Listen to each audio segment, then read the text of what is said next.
Hello there, welcome back. What I want to look at today is to continue with some additional work in regards to stabilized power supplies. And I repeat, stabilized power supplies. Okay. Now, again, you're not going to be able to see what I am looking at. But what I'm hoping that you will be able to do is to look at the video when it's made. And again, it's stabilized power supplies. Okay. And I'm going to start that now. Okay.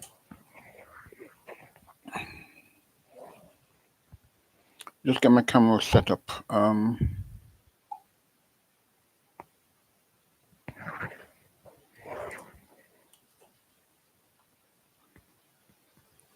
When you're dealing with anything in regards to electronics, one of the most important things you need to have is a power supply.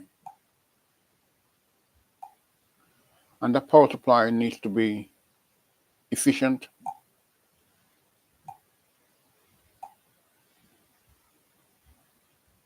and reliable. Okay.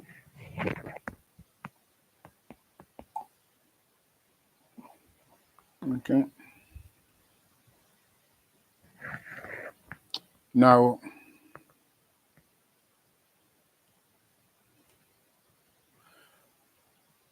not all power supplies are that reliable, but it's maintaining the source. Doesn't matter what the source is, whether it's mains connected or whether it's battery operated or what. That reliability needs to be there at all times. Sorry, we just getting this into view.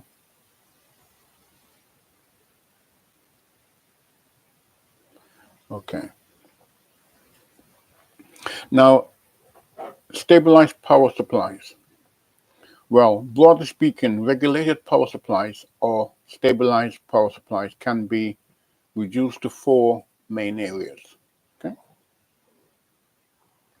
One, AC to DC supplies type A. Number two, DC to DC supplies type B. Three, AC to AC supplies type C. And four, DC to AC supplies type D. Okay.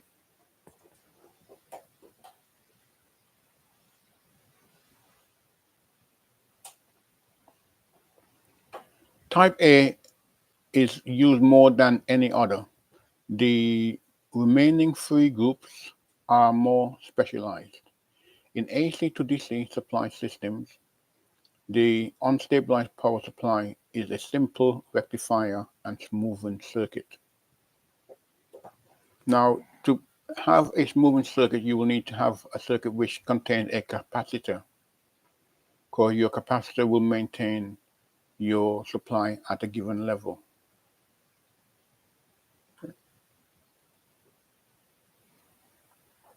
The output from the unstabilized power supply is applied to a controlling device which regulates the voltage to give a steady DC output. A proportion of the output signal is fed back, usually from a resistive type of network, and is compared with a reference signal.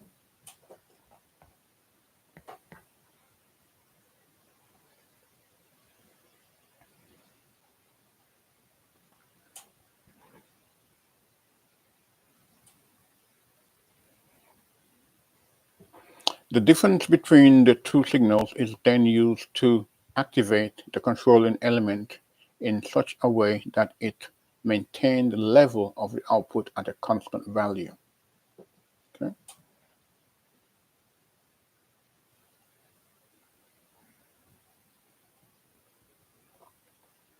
These regulators, which regulate the output voltage current, can be further subdivided into two groups: series regulators, shunt regulators. Okay.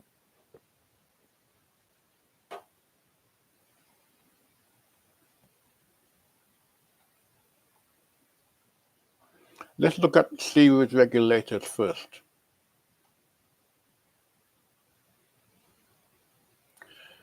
The controlling device is connected in series with the load, and to regulate the output, it must at all times absorb some of the supply voltage.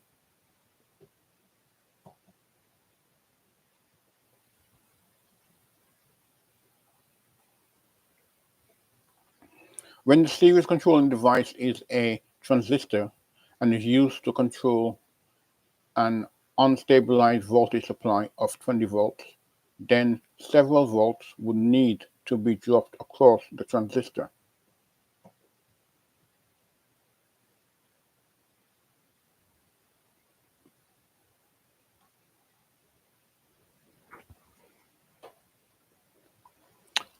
This allows the voltage across the transistor to be altered by the feedback signal to accommodate variations in the supply voltage and load resistance.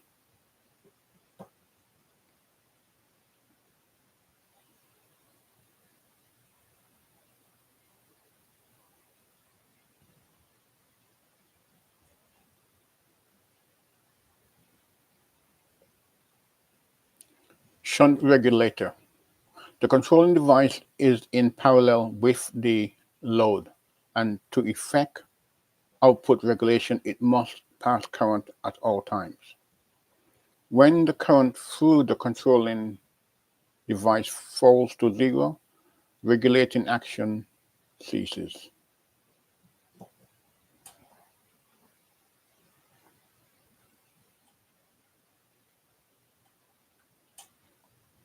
Now, in more sophisticated power supplies, protective circuits are built into the network to limit one or more quantities to a safer level. For example, in the event of an excessive overload or a short circuit being applied to a semiconductor voltage regulator, in order that we may protect the semiconductor regulating device, the current must be switched off or reduced to a safe value within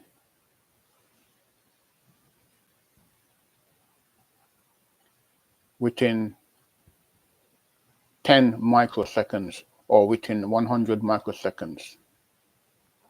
Now, the faster you can make your safety device operate, the more protection you will offer to your semiconductor components, because these are highly sensitive to current and voltage.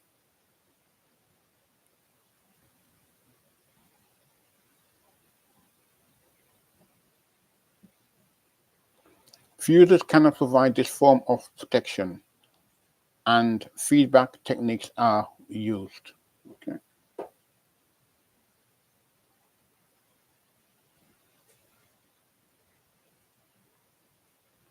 The problem is not so serious in regulators using fermionic devices, and a thermal cutout can be used.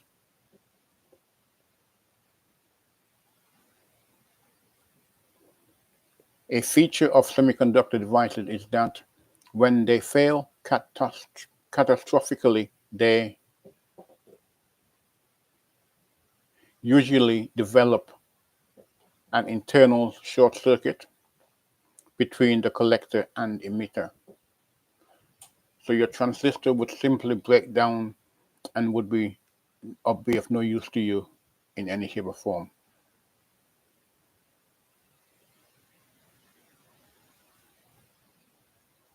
And that word is when they fail catastrophically. Okay.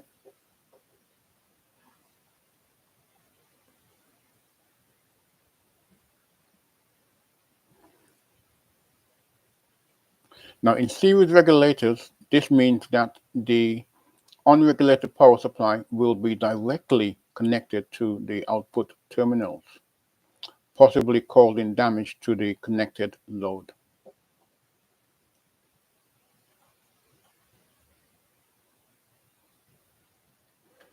One method of protecting the load against this type of fault, known as crowbar voltage protection, employs a sensitive circuit which monitors the output voltage of the regulator.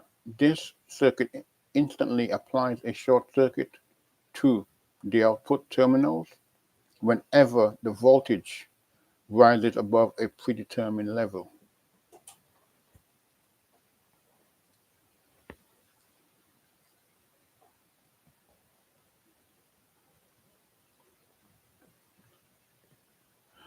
A thyristor can be used as a crowbar device. An inherent advantage of a shunt voltage regulator in the above case is where the thyristor is used that a short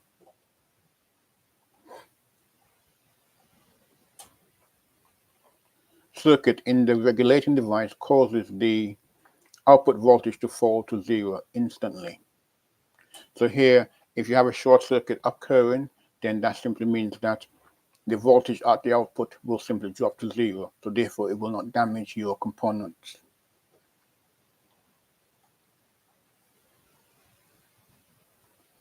The reference voltage source in regulator circuits is usually a Zener diode. Okay, Zener diode. And somewhere along the lines in one of my other lessons, you would see me showing you a Zener diode, how the voltage it operates. Okay, but that's earlier lessons, so you will need to look back quite a bit away. A voltage reference source. A popular circuit used as a voltage reference source normally consists of a Zener diode with its cathode connected to the positive pole of the unstabilized power supply via a resistor R.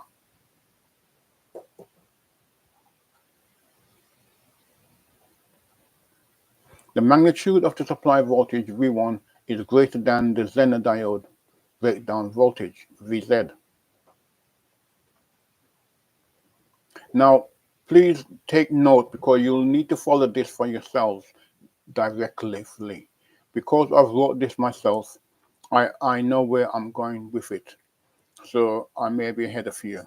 So please be sure that you take the time to understand what I'm trying to say here.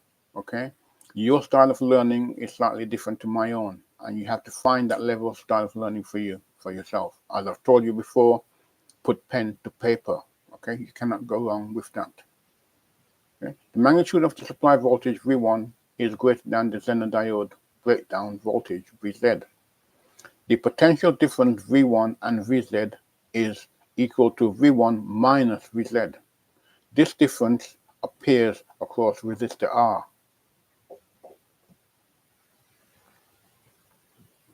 Zener diodes selected for this purpose should exhibit practically no change in breakdown voltage with temperature.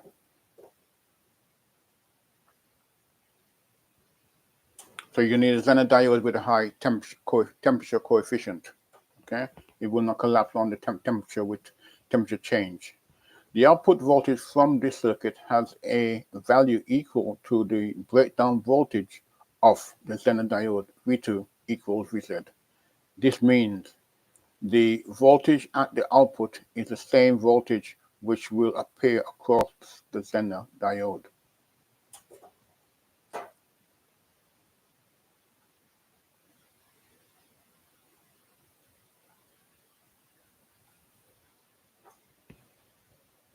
Should the value of the supply voltage V1 alter in value, the PD potential difference across R alters to compensate for the change, and the output voltage remains constant.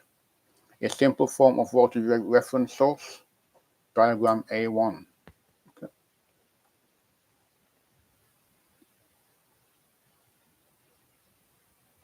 Let's just go into it so we can make sure we can get it for you. Okay.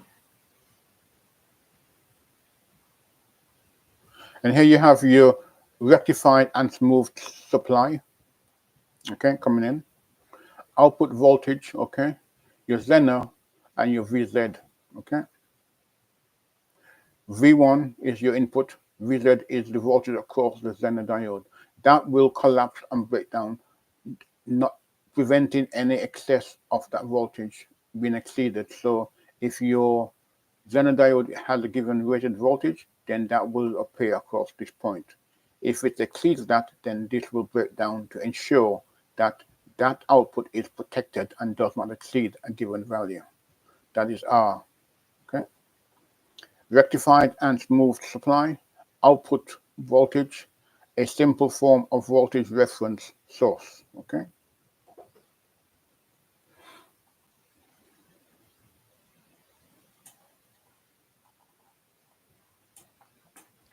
To find the value of R, as in the diagram A1, we need to apply the following procedure.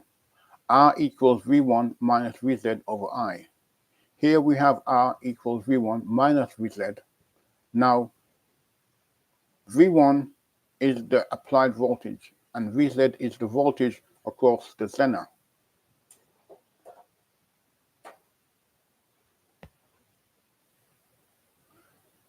Where Pz is the power rating of the Zener diode, the circuit ceases to act as a regulator when Iz equals 0, i.e. when the load current is equal to I, the current in the circuit.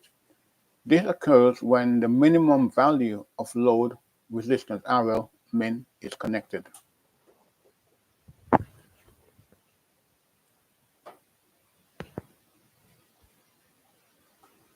You have here RL min equals Vz over V1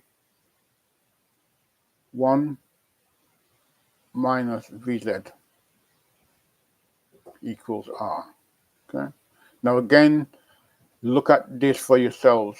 Make sure that you do a little bit of groundwork and calculation for yourselves.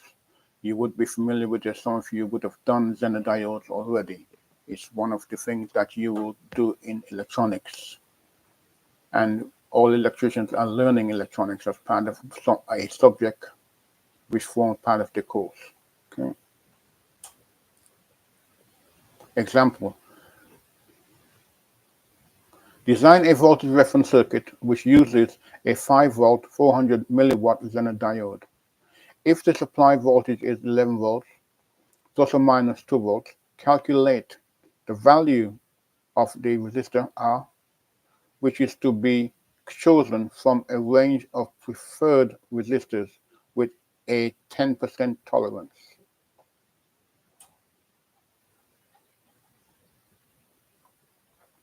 Estimate the lowest value of load resistance, which can be connected before the regulator fails to function correctly.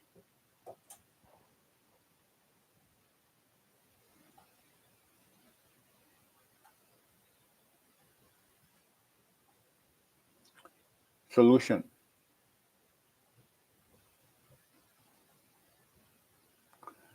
The current I in resistor R is equal to the power of the Zener divided by the Zener voltage, P equals I times V transpose for I.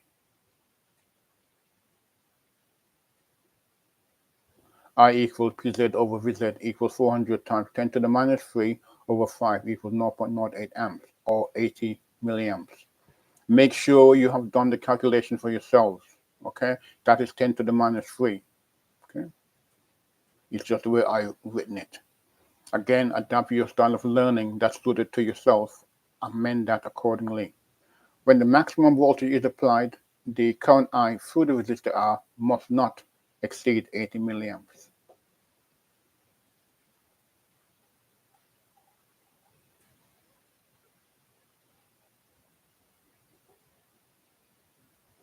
R equals VI max minus Vz over I equals 13 minus 5, 80 times 10 to the minus 3, etc. equals 100 ohms.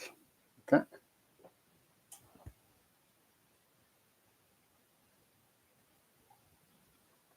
The resistor is rated at 10% tolerance, so it has a minimum value of 1090 ohms from its original value of 100 ohms. We therefore have to calculate the current the resistor will pass in reality.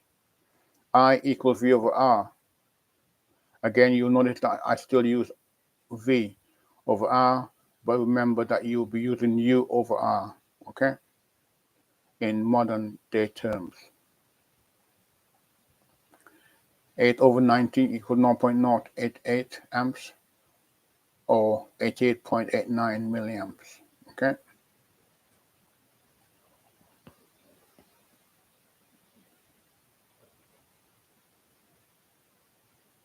Make sure that I've got this in. Let me just go back a bit.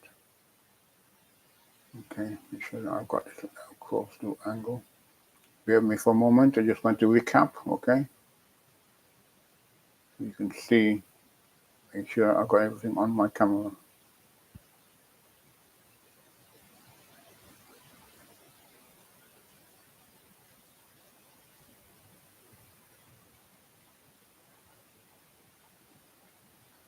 Okay, I'm good. Thank you. Now, as 88.89 milliamps exceeds the current we wish to pass, we must look to using a larger resistor, approximately 110 ohms.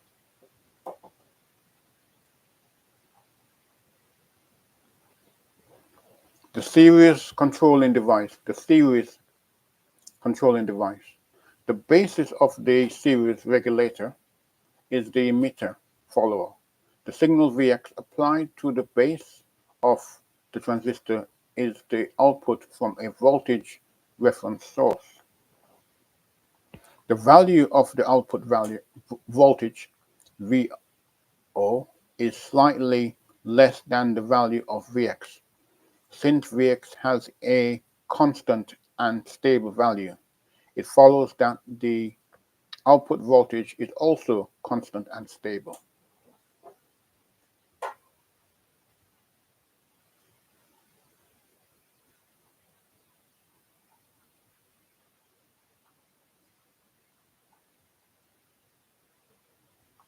And here we have our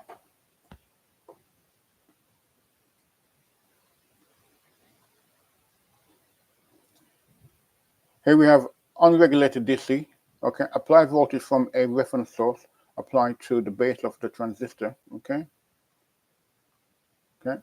that's the emitter, and that would be your collector. That is the base. Okay, V out would be your RL is your resistive load. Okay.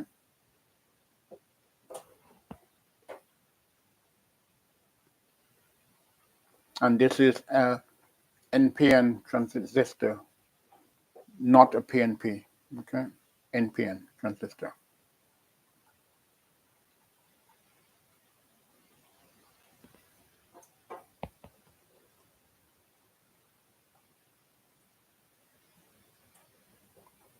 And here we have a similar circuit. The basis of the series regulator is the emitter follower. The signal Vx applied to the base of the transistor is the output from a voltage reference source. Okay. The value of the output voltage Vout is slightly less than the value of Vx. Since Vx has a constant and stable value, it follows that the output voltage is also constant and stable. Okay, this is the work I did just mentioned earlier, okay, at the top, but I did this in a written format to make sure that it is comprehended, I hope. Okay.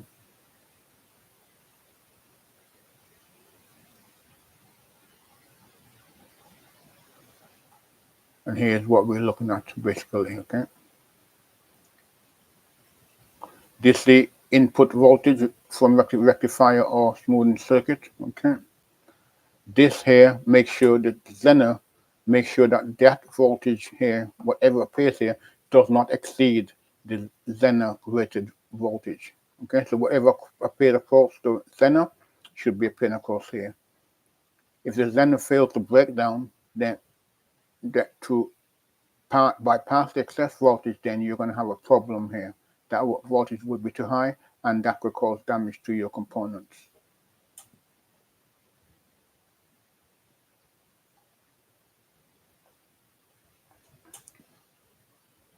Zener diode example number 1, a 5-volt stabilized power supply is required to be produced from a 12-volt DC power supply input source. The maximum power rating PZ of the Zener diode is 2 watts. Using the Zener regulator circuit above, calculate A, the maximum current flowing through the Zener diode, and here is the formulation for that. Okay.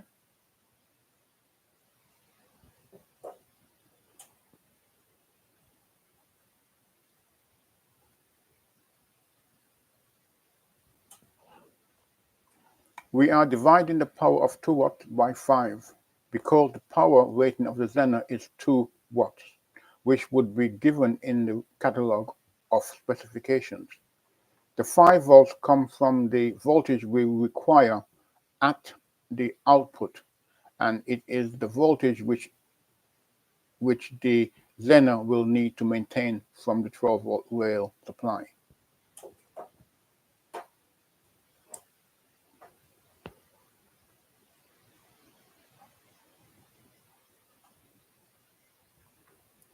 So, to calculate the resistor, we will need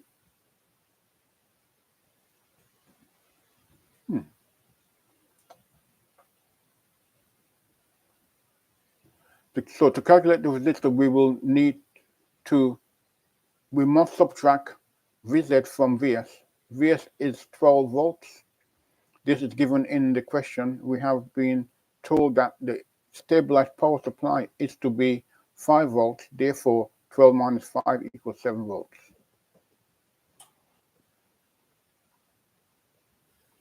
The minimum value of the series resistor Rs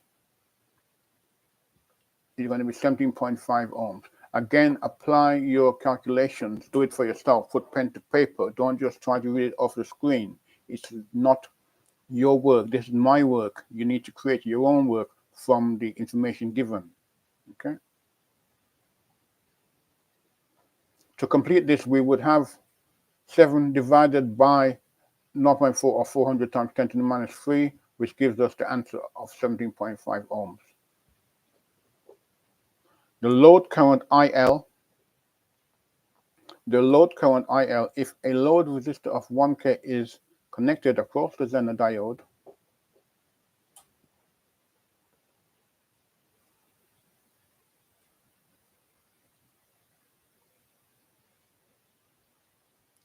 then we will have a current of 5 milliamps. And here is your result to that, okay? Again, apply it for yourselves, okay? Do the calculations. Okay?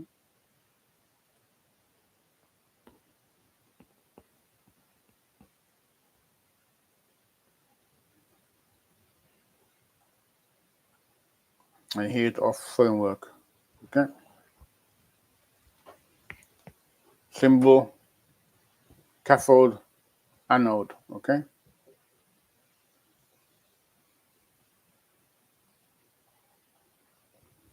Now the current for the Zener diode, it will be forward biased and it will operate within the given from 0.3 to 0.7 volts.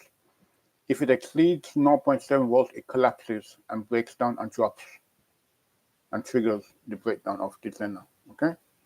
And that is what you want the Zener to do, to be able to effective to control and maintain a constant output supply, which provides you and protects your circuit. Okay, thank you. I hope you found this useful. Let me just make my way up slowly so I can recap and make sure that I have everything in view. Okay.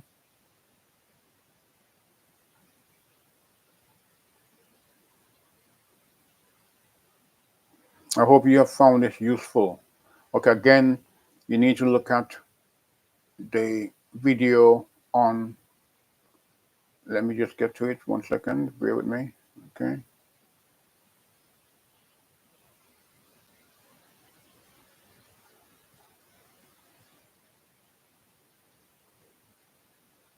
Make sure, because I don't want to give any variations to what I've just said, you see.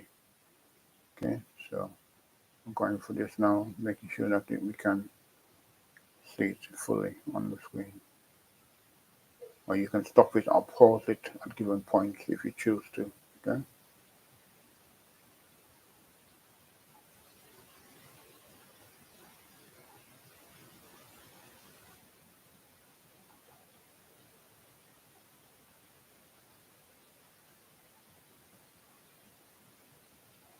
Okay, and here we are. And again, you need to look at stabilized power supplies in regards to this video. Okay, thank you again. I hope you found this useful. Okay, bye-bye for now.